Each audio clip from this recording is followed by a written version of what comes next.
Click the Zone command. Move your mouse over the area, delimited by axes 1 to 2 and AC. Click the left mouse button. Move your mouse over the area, delimited by axes 2 to 3 and AC. Click the left mouse button. Move your mouse over the area, delimited by axes 3 to 4 and BC. Click the left mouse button. Move your mouse over the area, delimited by axes 1 to 4 and CD. Click the left mouse button. Press the Escape key on the keyboard to exit the command. Move your mouse over the zone labeled M002, and double-click. In the zone name line, type Bedroom. Click the OK button to close the dialog.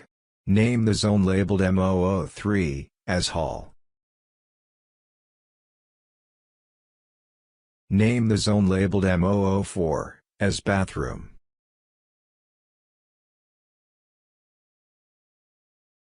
Name the zone labeled M005 as Balcony.